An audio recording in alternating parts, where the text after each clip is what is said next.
Hosanna, Filiu David, Benedictus, qui venit in nomine Domini, Rex Israel, Hosanna in excelsis. Hosanna to the Son of David. Blessed is he who comes in the name of the Lord, the King of Israel.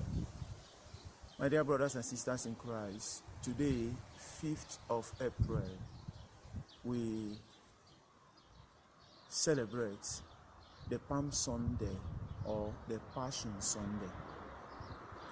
This feast today has two aspects very important in the history of our salvation.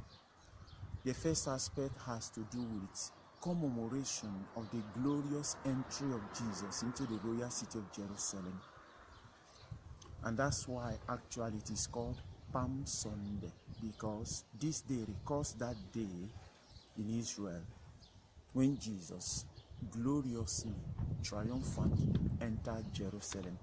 And people came out in mass with branches, palm branches, olive branches, and spread their cloth on the floor for him to ride. We notice that Jesus, instead of entering the holy city with horse like other great kings would have done, he sent two of his disciples to get a donkey for him. And so he entered with a donkey. In the ancient tradition, when a king comes to you with a donkey, the king is coming in a humble state, simple state, and a peaceful state. But when he comes with a horse, he's coming to show his prepotence and his power, which may even lead to war. So Jesus today entered Jerusalem with a donkey, first to show us that he is coming to establish a kingdom of love, simplicity, humility, and peace.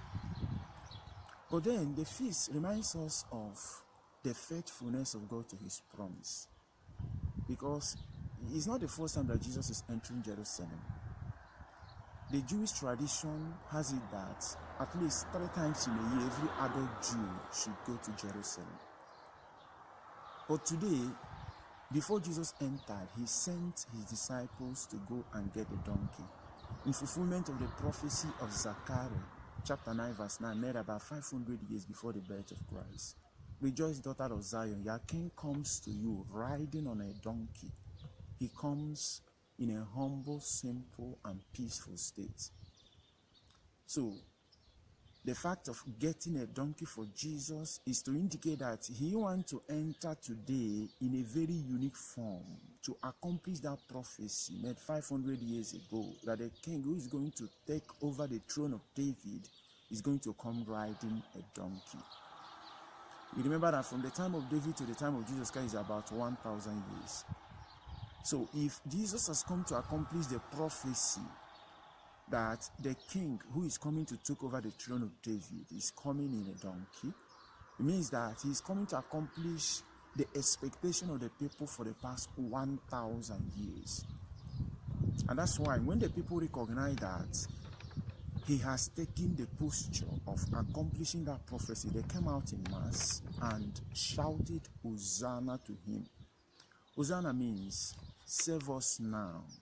In fact, they took it from Psalm 118 verse 25, which says, Anna Adonai Hoshi Hana, which means, we pray you, Lord, save us now.